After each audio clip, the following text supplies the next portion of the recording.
ชื่อเป็นบางส่วน อันนี้ก็คืออีกวงนึง คือคนแอบ ล้างกินแล้วนะหลังจากที่รับประทานหมูกระทะแล้ว เกือบน้ำตาไหล แน่นท้องเป็นอะไรอีน้อยหันนั่งหน้ามาดู คุณน้ำล่างนี่คุณน้ำล่างนี่สะพายแห้งเออ แต่ว่าเฮากระถาเตะตุ้ยๆนึง เอาคือหันมาหาบ่ เออ เอ้ยหลอกเพลง เสื้อผ้าอยู่บ่มันเสื้อผ้าอยู่ ข้าวบันทันไม่ใช่เพิ่นบัดนี้ บ่เสื้อผ้าอยู่ โคตรอึ้งเลยเฮาก็ยัง เอ้า ใจเลยว่าเอ้า จังว่านั่งตุ้ยนะกา เฮาก็โคตรอึ้งเลย ตกลงน่ะเกิดตั้งแต่วันที่เท่าไหร่มื้อเดียวกันหรอ เฮาน่ะเกิด17ใด ปีนั้นนะคะวันกิน ผ่านมานี่นะอ๋อ 17แล้วก็20 7 20โอ้ยหันเกิดกันห่างกัน3มื้อนึงแฝดคนละเทื่อบ่คืออะไรแบบว่าเกิดมื้อเดียว จ้าพี่น้อง ฮะคนละปี อิ่มแล้วจ้า ห่างกันกี่ปี ปีนี้กี่ขวบคะ แม่นบ่หนู29ค่ะ ว้าวก็แก่เติมเนาะ สาวใหญ่เนาะ เอ้ามึงเนี่ยไม่เล็กงู อีกแล้ววันเกิด วันเกิดเนี่ย และ แล้วมันไม่เกิดเฮาเฮ้ยน้องเชื่อว่า น้องวัน20เท่าไหร่25 ใช่ 25 เอาเลยเด้อค่ะ เซาซี่กล้องแล้วด้วยเด็ก กูอยาก บ เชื่อเนาะว่าตะกี้น่ะตอนยังน้อยน่ะคิดเห็นว่า ไพ่ไหน ถ้าเจ้า สุด คนใหญ่อายุ เขาแสง สำนี ซ้ำนี่กาประสบความสำเร็จหลายๆพี่น้องเบิ่งแหน่ ประสบ บ่น่ คฤหาสน์ลังอมหึมาอภิมหึมามหา ซ้ำ มหาบ้าน แต่เขาเนี่ยยังไม่มีความรู้สึกว่าจะประสบผลสำเร็จ ฉันไปดูอีกทีนึงนะของเธอน่ะเข้ากับของฉันสองหลังเลยอันนี้ฉันไป กะ เบิ่ง ลี มา แหละ แล้วอืม ถามห้องนอนน่ะสู่ห้องโครงกับบักห้องฟ้างห้องครัวอีก อ้าวก็เบิ่งในเฉพาะกลุ่มซุ้มเฮานี่เขาไปกันเต็มแล้วกินข้าวในของทงนอกก็ต้องเฮ็ดเพื่อไว้ บ่ได้ฉันสิอยู่นอกเด้อ ฉันไม่ได้อยากเข้าไปอยู่บ้านเด้อฉันจะไปนั่งกินอันนี้เด้อนะเนาะ ฉันที่นั่งกินบอลจอ ก็สิบ่ม่มตูบคือเก่า ร้านไปกินหมูกระทะ เด้ในบทอันซันมุงน่ะ วันนี้ครบ29ขวบแล้วค่ะก้าวมาส่วนน้องวัน25จ้า เกิดเท่าใด2001 2001หรอเอาเธอคือเกิดก่อนนกปีหนึงหรอ2001 2002คือว่านกเกิด 2001 2001นกเกิด2002บ่ อืม สนุกเซาซี่ปีนี้ บ่ทันได้อยากอายุหลายซำเนาะโอ้ยมันยันเฒ่าไว้เลย บ่อยู่ละจ้า น้ำก้นกันไปเว้ย ฉันเฮาก็เกิดบางกี่นี่ฉัน จักปีเอ้ย ฉันเฮาก็40เลยเฮาก็เกิด บ่เจ้าน่ะจักปี ก็40ปี 40ปีละ 40ปี โอ้ ปี เอาพวก ก็ได้พวนึกว่า14ปี ใครเอาพวกนั่นพวกจำเท้าเขาบ่ได้เอาพวกยังน้อย เราจะเอาพวยังน้อย ก็จนบ่ได้ลูกใครเอาพวกจำเท้าแล้วก็บ่ได้ลูกมันดูกก็แหงมันหูกแหงเอาน้ำพ่มก็บ่เปียกมันลูกมันกระแดงแห้งเด้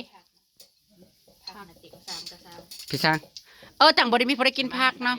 ให้ตุ้ยๆน่ะกิน เรากินพักแล้วฉันจะต้องเอาพักให้เราได้ ใช่น้ำอีกด้วย หิไปเอ็กซเรย์เด้ออีน้อยเด้อพี่น้องเจ็บปีกมดลูกอีกแล้วปีกมดลูกข้างใดบัดนี้ ขังโคตร บัดใกล้สิเดินทางเพราะว่ามาเจ็บปีกมดลูกมึงต้องกูบอกว่าบ่ให้กระแทกบ่ให้กระห้ามแนวมีแนวกระแทกปีกมดลูกข้างครัวมึงบ่ดีแล้วมึงต้องไปตัดถิ่มเด้อ หัวกระเจ็บ อ้าวโอ้ยพอหันนี้มาเจ็บ เออ หัวกระเจ็บ โอ้ยอย่าเว้าหลาย เจ็บ แววในนี่ก็ได้แววเบิดประตู ผู้หญิงคือเฮาๆเนี่ยปีกมดลูกมันบ่ดี ใส่ไฟอีกปะ บ้า คน กำลังว่าว่าสิ อันนี้เลย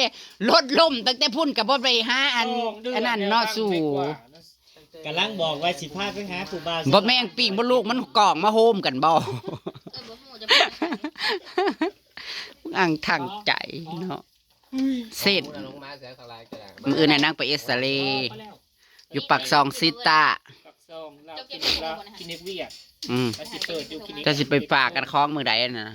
ไม่ค่อยเที่ยวที่นั่น ฝากคล้องให้ลุงหายแล้วก่อนนะคันฝากเข่าลงโลดเป็นหยังบ่ได้บ่ เข้าเท่าว่าอันมันหลายอยู่ บ่สัมปิดหนึง ก็ตั้งไปข้างหน้าเดี๋ยว ได้อยู่ตะกี้แฮงหลายเติบได้เอาลงตะกี้น่ะ เพิ่นบ่ได้อยากกินเพิ่นคิดตามเงินเด้เพิ่น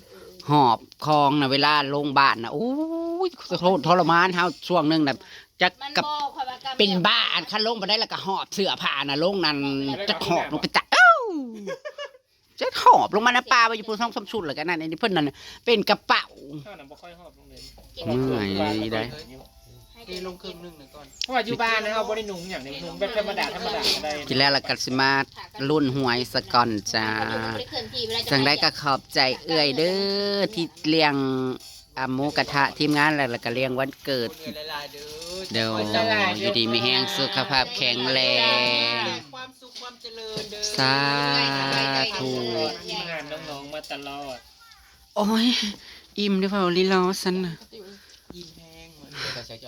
เป็นปวดหัวปวดงอนอยู่เดี๋ยวนี้นะคือเอามาล่านั่งกลับมาอันนี้แล้วออกไปเลยค่ะนั่งมีธุระ พูดวงหนึ่งนะอยู่ แสงบ่ เพราะว่าไฟมันไฟช็อตเต่าอะไรมันอ่ะน้องเนาะมันเป็นน้ำปักเหรอ เต่า มั ท่าน เป็นเต่ามันกินไฟแห้งเต่าอันนั้น จริงแล้วใช่ไหม สังเกตในมังงมมาทอหนึ่งแหละลีนฉัน แต่ดีๆลอย มันกัดลีนฉันจนลีนบาง ไปตอนนี้ จะบีดีเลยมันจะหัวหนู มันตัวมึงจะ นายอีน้อยกูหันใจกูก็ยังเจ็บสลังปะปาบ เจ็บปวดในกันหันใจน้ำนั้น อีหยัง มันจะเป็นเพลง มันสิมายาวเทียมเพิ่น มันไม่ยะเท่ง อุ้ยน้ำฮอด ท่านก็เมาแต่เบิ่งใส่ท่านน่ะจะได้มาเด้อโมมันเฮียเฮ้ยใส่เกลือเอาเทียมเดียวสิ คนละ โอ้ คนแห้งบ่ได้มันมีลิ้น เกือบ ฟ้องฟ้อง เกือบสร้าง ท่า สั น น ก็ ดาน เมาแต่เบิ่งไพ่เนาะทางนี้ก็เฮียเต็มหมดเลย สร้างดาวได้เอ้ยบริเวณดาวเทียมเด้อว่าเลย มันคุมโคตรเร็ว ว่าเลยสันกับบริเวณภูเขาได้ใส่เกือบดาวเทียมบ่เลย สร้างดาว ตั้งนี่กับมุ่นเบิ่งได้ ลิ้น เต่านะ เต่า อ่ะ เบิด เกามันจำเพาะมันจังว่าวบ่ได้มันลีนสั่น มันเลยจัด เบิ่งเงินต่อมันกะโว้เบิ่เลย โต ถึกกำปั้นดึกกันต่อสิลมทวน มันคุ้มเนาะ เธอใส่จักปี แต่ปีที่แล้วเนาะ โอ้ยน้อยักดีใจได้มื้อนี้เลยค่ะ เธอซื้อมาแล้วเธอ น้ำคันที่ไปถึกดูถึกดันปานนั่นก็เป็นปอบซะโพดเลยสิถึกแต่เพิ่นผู้เดียวหมู่ละถึกด้ามเทื่อละหมู่ก็ยุดเพิ่นภาวะซ้ำซ้อน ยักดีใจนะ ถูก เข้ามาบันทึกรอบนี้กันมันยากเลยดิ คันดีใจได้สิดีใจไปได้อีนายมึงดีใจมันนะมึงน่าได้ ใช่แล้วเทปูน มึงดีใจมันนั่น ให้พูดทางไหนมัน เทปูนมองเขาถูกออก แต่บ่เคยติดเลขมาเป็น10 ปีแล้วถึง10 บาทสักกับพื้นแล้วจ้า 10 ปีเลยเหรอ จะไปถึงเลขถึงล่ะ ตั้งแต่ขายเลขบ่ ตั้งแต่เลขนั่นก็บ่เคยซื้อดิ ก็บ่ได้ถือมาเลย 10 กว่าปีคือว่าแล้วนะเฮ้ยตั้งแต่ย่ามันน่ะ ก็นั่งบ่ซื้อ ก็บ่ได้ซื้อเลขเคย แต่วันนั้น คันซื้อก็ถือคันมึงซื้อน่ะเห็นบ่ตะกี้มึงว่าบ่ได้ก็ถือกูน่ะซื้อถึกน้ำมึงช่วงนั้นน่ะอ๋อย2 แม่ลูกโอ้ย2 แม่ลูกวะ 2เมียมันแล้ว มากำลังย่างกำลังย่าง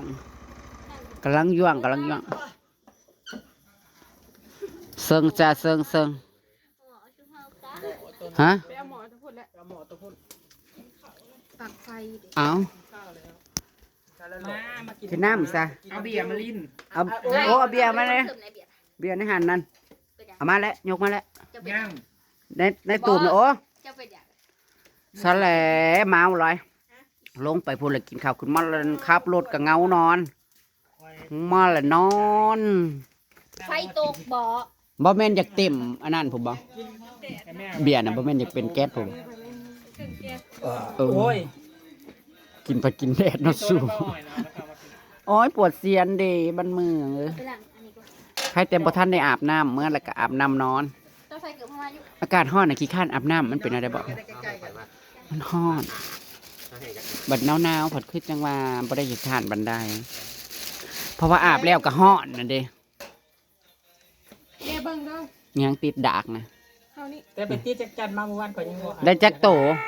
จักจันน่ะมันแข็งเลย ต้องทำสิบ่ได้นี่ได้74โตเมื่อวาน ผู้ จะว่าน้อยแล้วมันเอาฮอดขึ้นมาพริกเนี่ยลุกไปอาบก็เลยนอนต่อ มันร้อนเมื่อวานน่ะมันร้อนแห้งได้ การตายก็มันโหงหลายเมนว่านี่นะ มันร้อนแห้งได้เมื่อวานเนี่ยมื้อนี้ยังมัน กัญชาคือมื้อนี้นี่คือสิได้โบนตัวเลขจะไปก็ได้หลายบ่ ปักใหม่ เอาตังค์นะใช้เฮ็ดเองนี่บ่ปักเองนี่ตังค์น่ะ นั่นคือเอาพาไปเรียนลูกบ่ด้วยนั่นใช่เอา เอาหยัง โอ้ย ตั้งนั่น วันนี้แสง หยัง หลาน แสง แต่ ไฟ ว่า แห้ คุณ งแล้ว นั่น แสง ใส่ กูเลยเอาตังค์ให้เอาว่านี่นั่น สองอาจารย์ลา ชุมนุมชุมแซวตังบักตัน มันติดดีป่ะ คิดดีอยู่ ยังบ่ได้เบิดแต่จำหมูกระทะอันลงพุ่นนะกะมันบ่ได้หลายมันมื้ออื่นพุ่นแล้วมันจังสิหลาย นางเงิน เฮาสิลงใหม่ เพราะว่าเฮายังบ่ทันได้กินทานเฮาลงไปกินแต่เฮาบ่ทันได้ทาน เฮาก็สิลงประมาณ11 โมงหรือใดบุบ่ายโมง แต่ว่านางตุ๋ยนางอาจสิลงแต่เช้าบ่คือใด คันคอยเว้าห้าคันคอยตื่นแต่เช้า มันก็บ่มีแนวหยังเฮ็ดหยัง เขาให้ลงแต่มื้อนี้ครับ พ่อไปนอนเผาที่จะขึ้น เขาโทรแซ่นะคอยอยู่ตอน2 ทุ่มคอยนอนตั้งแต่6 โมงแรงคอยบ่ฮู้เมื่อที่เจ้าเมื่อแต่ตื่นมาจากจันทร์ก็ว่า มันก็บ่ได้บอกได้คันอีหยามาลาบ่โทรบอกเฮาก็บ่ฮู้จักอีออกนั่นก็ได้ เมื่อแต่ตื่นจากจันทร์นะคอยว่า เฮาก็ต้องโทรเอา โทรแต่ว่าดอกฮอดแล้วก็จะได้ลุกมาอาบน้ำ ตะกี้ว่าสิบ่อาบน้ำเด้อจ้ามื้อวานนี่มาแต่ติจักจันนะจ้าเหนียวตึงๆนะจ้า เพราะว่าเขาเอาเรามาแต่หาหมอบ่มื้อเราสิเสียนะคือคล้ายๆคือว่ามันบ่ไหวเลยนะเนาะ แม่มี1 2 เราเป็นอิหยังตกลงแหละ กระเพาะซอดใช่ป่ะ อืม กระเพาะซอดนะมันเพิ่นไปแล้วสิพามันก็พาบ่ได้แล้วต่างช่วงเราบ่ขึ้น อืม ปลั๊กไฟมันเสีย ไปมุกไปไทยพุ สวัสดี พี่เด้บ่บอกให้ผีปลักไฟนะ ตายแล้วตัวนี้ ป้าเจ้าเลยบริษัท บ่เจ้าเบิ่งก่อนปลั๊กมันน่ะ เพราะว่าเราก็บ่ได้เว้าค่อยว่าเป็นเนาะเป็นไปมาอยู่ เสียงยังย้ายนะเราแข็งแรงอยู่ อืมเฮ็ดหน้าปีนี้ก็กุ้น นอนปากซองคืนนึงบ่จัก ๆเท่าน่ะ จะได้ส่งสวรรค์นะ บัดสิเป็นแล้วข้าวเดียวเนาะ มันเดี๋ยวนี้เดียวกันมัน อืม สิพากับแบบว่าต่างช่วงเราบ่ขึ้นแล้วเด้มัน เรียกมันเพื่อนจะเอาด้วย แนวใดก็บ่จักแนวว่า จ้า เป็นคนไหนไป อ๋อ แล้ว มื้ออื่นก็สิได้กลับลงใหม่ตัวทรงสกัดยังแล้วพุ่นแหละพี่น้องเอ้ย เขาแซ่หาแต่มื้อคืนพุ่นตื่นนอนจังได้เบิ่งว่า2 ทุ่ม เอามากินอันนี้แล้วอ้อย เราได้เคยมากินในแต่ละมื้อ แต่การ ดื่ม มื้อนี้ก็ ดื่ม ให้ลงแต่ว่าสิมาปีก่อนมื้ออื่นอดเอามื้ออื่นจะสิลงเหรอ ดื่ม ไปนั่นน่ะ ปวด ฉัน เสีย เย็ น นให้ได้นะ แต่ฉันกินไม่ได้ เอาเย็นก็ต้องกิน40นิด เจ้าก็ต้องเสนอไง เธอก็ต้องเสนอ ใช่ก็เลยกินเห็ดเค็มนี้ไงยังเหลือไหม ๆมันอยู่ใน โอ้ยมื้อนี้น่าได้กสิถึกเลขแล้วเนาะขอให้ถึกในเด้อจัก20 บาทก็ได้ ซื้อเด้อ ขอซื้อเลขขึ้นบ้านใหม่อำมาลานี่โอน เอกยัง เลขวันที่20 เด็กกี่เก็บเอาอีกแจกเป็นคนว่า 2002 มึงซื้อเลขมันละลายเด้อ800กูพันมาพีแล้วบอก เอา เพิ่นว่า มัน เท สุ ป ก สวัสดีเนาะเฮาเพิ่นบ่ได้ซื้อเบิร์นเฮาซื้อแต่ไปกลับ อันนี้มีแม่เลขอยู่ในนี้นี่ เฮาซื้อแต่กลับไปกลับมา นี่แม่เล็ก เลขนี่แม่เลขนี่นางหวนคืนก็มาเป็นแม่เลขอีกแล้วนี่เอา ไอ้เจ้านะเจ๊ เอาคือบ่โฟกัส อืม แม่นางตุยๆเอาคือบ่โฟกัสเออ พอมาเล่นนี่แหละ ใครเลขบ่ดีน่ะก็ใครฮีไปนำ ขายแล้วผู้บ่าวน้อยก็บ่มา ใครเลขบ่ดีใครฮีไปนำกำห้ำไปพร้อม ขายโรตี ขายบ่ดีแล้วขายตดกัน ใช่เลยพ่อเลย ได้จักพันบ่มีคนซื้อดอกมีแต่คนเซ็นนะว่า น้ำกับ โอ้กินน้ำร้อนในโอ้เธอตดไง เป็นหมู่แน่ ตุ้ย ฮ้อน แล้ว เด้ ก็ป้อนลูกนี่ลูกมันนั่ง ฉัน เท่า กินบ่ได้ฉันกินได้ฉันกินแล้ว กินแน่ให้มันออกน้ำ โอ้ คา มัน รับ ออกแล้วได้มันกระเพาะ เธอมันก็ออกบัดนี้สมมุติว่าเธอกินหลายๆเธอกินจนมาแล้วเธอก็หากบีออกแล้วมันก็ อันนี้ จ้ ข อ อง ย ใคร แล้วก็ อันนี้ของใคร กินลูก อันนี้ย่างจะตัดไว้สำหรับทุกคนค่ะ อืม บุฟเฟ่ต์นะคะหยิบได้เลยค่ะ กินให้มันอ้วนคือเขาแน่มีแต่ผู้จะจ้อย มาแน่เท่าลอย แต่เวียกบ่เฮ็ด แมวกินไหมเนี่ยเจตุ้ย เห็นแต่จ่าแต่บ่อยากเห็นพออีสมอโอ้ยอีนะอลิซอย เป็นอย่าง อีใบกลอย นี่คือเปล่านี่นะนังยังยกกินนะ เป็นทาง โอ้ยมันเจ็บมดลูกสู้อย่าเว้ามานะ เค็มหมดลูก มันเจ็บปีกมดลูกข้างครัว ชัว ขอบมีแต่บักน้อยๆเนาะชูบักน้อยๆมันซอยไวตีบักน้อยๆน่ะมันซอยหอมไว วันนี้หายใจออกหายใจเข้ากันซึ่งมีคน มัน คิด สิ ฮอด จะ จน ว เจ อ อย แล้ว เคย เพ สอ ราะ ง ว่า ข่าว บางน้อยๆทีนี้จักมัน มันก็เลยซ้ำใจ ใจ จากยังบ้านนะว่า บอกว่าที่เจ้าตรงเพลงนี่อันส้มน้ำหนามันน่ะ สมอูน มากค่ะ โอ้ยเหี้ยงมึงนึกว่าเลขออกเลยตลอดเลย ฉันบอกเธอว่าป้อนลูกนี่ทั้งหลังนี่ ฉันคิดว่าเพิ่นถึงเลข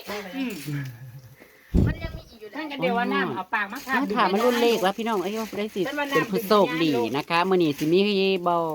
เลขลาวจ้าเลขลาว ได้แล้วอาร์ต เพิ่นผู้สิเฮงน่ะนางสูงกว่าหมู่หุ้ยเพิ่นตกลงมาหันเด้เนาะ โอ้จะตกตัวสิเอิญมื้อนี้นะมื้อนี้เลขคันมาออกแบงกระเบื้อแล้วมันจะออกเลข เว้าไปเรื่อย เอาดีๆเด้อ ๆกูตามน้ำบ่ทันเลย ตุ้ยมันนอนเฮ็ด